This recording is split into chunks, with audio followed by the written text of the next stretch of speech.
সালানপুর থানার ফুলবেড়িয়া হনুমান মন্দির সংলগ্ন ট্রান্সপোর্ট রোডে বুধবার সকালে ইসিএলের একটি হাইড্রা গাড়ির ধাক্কায় মৃত্যু হল ৩৫ বছরের সাইকেল আরোহী মঙ্গল বাউরি। তিনি জেমারি গ্রামের বাসিন্দা হলেও ফুলবেড়িয়াতেই থাকতেন। পরিবারে স্ত্রী ও ২ সন্তান রয়েছে। স্থানীয়দের অভিযোগ, কাজে যাওয়ার পথে সাইকেল খারাপ হয়ে বাড়ি ফেরার সময় হাইড্রা গাড়িটি তাকে ধাক্কা মারে। ঘটনাস্থলেই তার মৃত্যু হয়। দুর্ঘটনার পর চালক পালিয়ে যায়। ক্ষুব্ধ স্থানীয়রা মৃতদেহ ও ঘাতক গাড়ি রাস্তায় রেখে বিক্ষোভ দেখান এবং ক্ষতিপূরণের দাবি তোলেন। খবর পেয়ে ঘটনাস্থলে পৌঁছায় পুলিশ ও কেন্দ্রীয় বাহিনী। স্থানীয়দের দাবি, ইসিএলের গাফিলতি ও নিরাপত্তাহীনতার কারণেই এলাকায় বারবার দুর্ঘটনা ঘটছে। আগর বাউরি কোথায় বাসিন্দা? আমাদের ফুলবেড়িয়ার বাসিন্দা।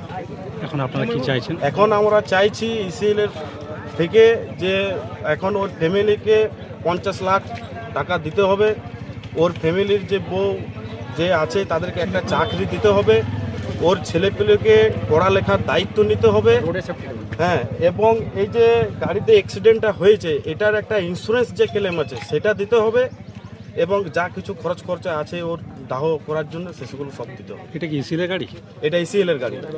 আর যে ব্যক্তি মারা গেছে সেই কোথায় কাজ করতো? যে ব্যক্তি মারা গেছে ও প্রাইভেটে কাজ করে।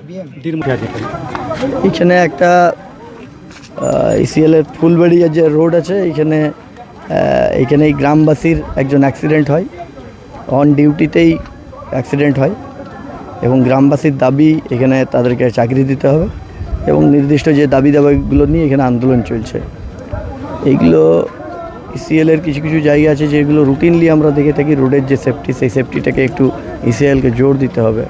কেননা গ্রামবাসীর এটাও দাবি আছে যে এই একবার হলো, একবার পরে আবার হবে না, তার কি মানে আছে সেই নিয়ে ইসিএল কী বলছে সেই সব নানা দাবা নিয়ে এখানকার লোকাল যারা গ্রামবাসী আছে তারা পথ অবরোধ করে এবং তারা স্বাভাবিকভাবে যেগুলো দাবা সেগুলো এখানে যারা আছে, পার্সোনাল ম্যানেজার আছে, সিকিউরিটি আছে ইসিএলের এবং সংশ্লিষ্ট দপ্তরের সমস্ত আধিকারিকরা আছে, তারা দাবি দেওয়ার জন্য রোদ অবরোধ করে এখানে